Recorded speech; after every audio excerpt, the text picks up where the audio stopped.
Jai Gurudev, dear family. Swamiji had requested me to share some of my experiences with Guruji.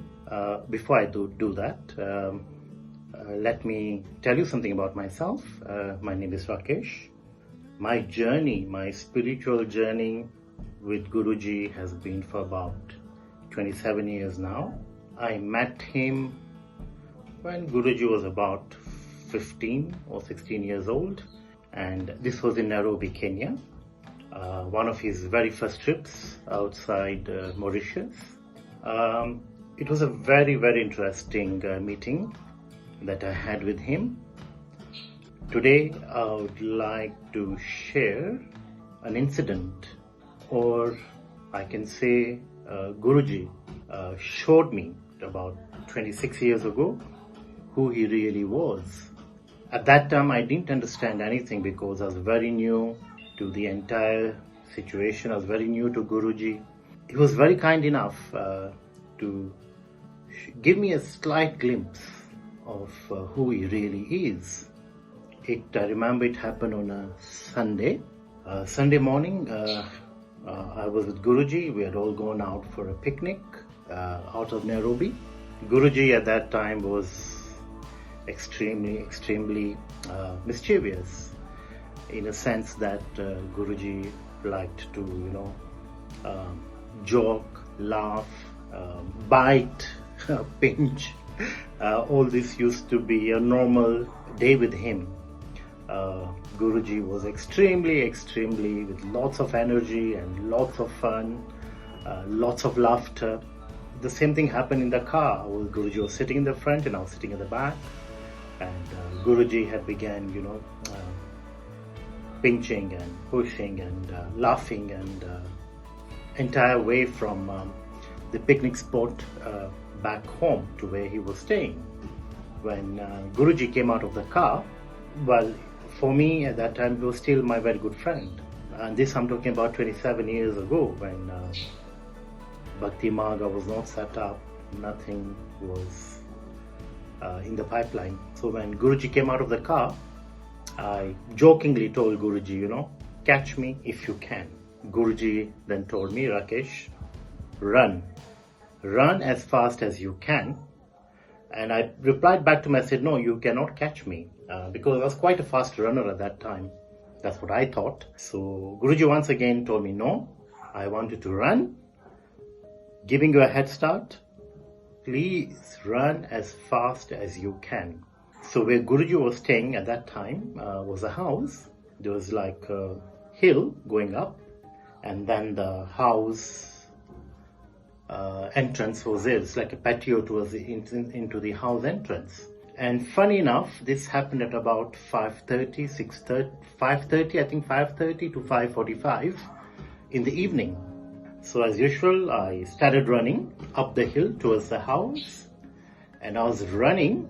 I reached the entrance of the patio, and all of a sudden I feel a hand behind my back, and then I realized that Guruji already caught up with me. Guruji held me from the back and slightly pushed me down onto the floor. As soon as I went on the floor, I turned around to see what was happening, and the next minute I realized that Guruji was sitting on my tummy. Both his hands were holding both of my hands. I was totally pinned down by Guruji. The next moment, Guruji's face comes closer to my face, and what I see is his hair, because at that time Guruji did have long hair, but up to I think knee to shoulder length. And all of a sudden his hair starts like going this way.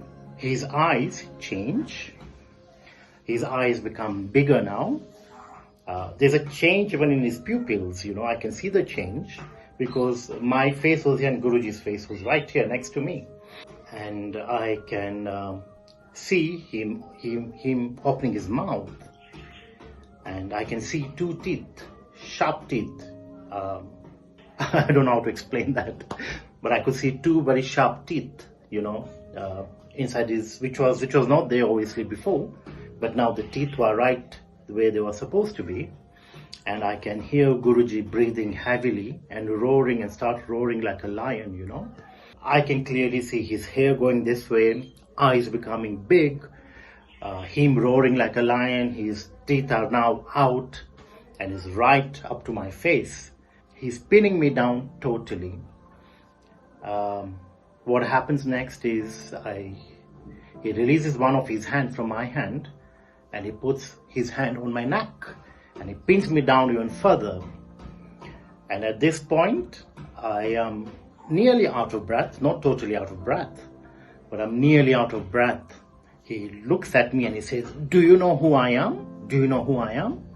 I couldn't speak because obviously he was pinning me down, but I tried mumbling. So I said, "Please release me, let me go, I am suffocating." Guruji then shook his head and again said, "Do you know who I am?"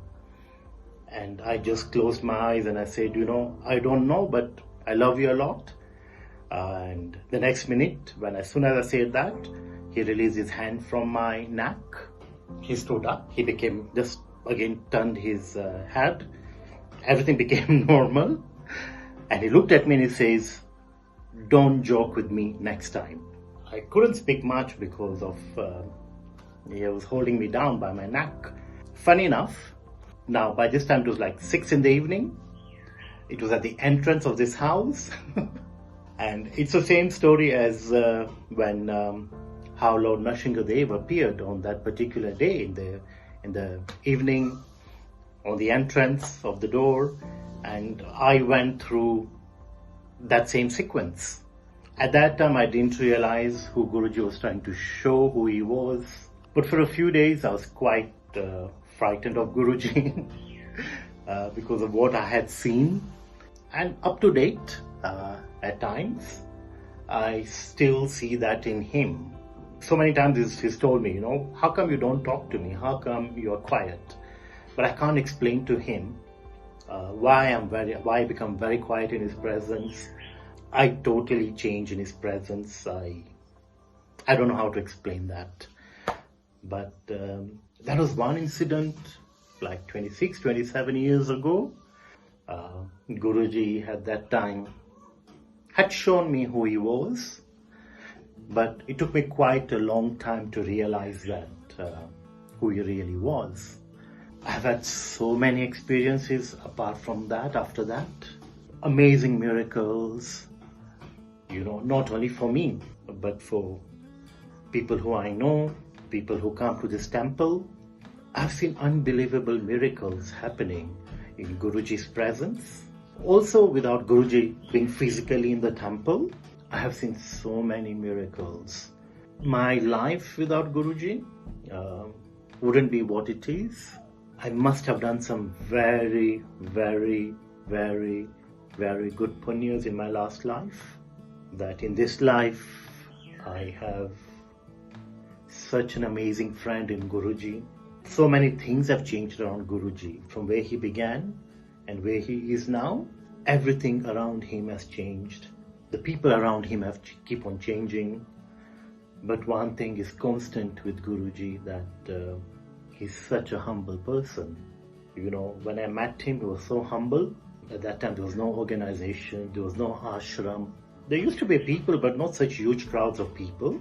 Internet, on the social media, Guruji was not known that well. But at that time, I even found him to be extremely, extremely humble and totally a down-to-be person. And now with the ashrams, with the social media, with the huge following, he's still the same person. He has not changed. He's still the very humble person that I've met 27 years ago. And that, for me, is a sign of his divinity. Because the situation changes around. A person will change with the situation around him, but not him. He is still that time, the young boy I met when he was 14, 15 years old. Guruji knew his mission. Guruji knew everything that was about to come. But as I said, he always remained humble. He is still humble. And I'm 110% sure that always remain humble in the coming futures. I'm very, very grateful to Guruji. I don't know how to thank him. I don't know where I would be without him. It's been such an amazing journey. I've got so much from Guruji. And Jai Gurudev.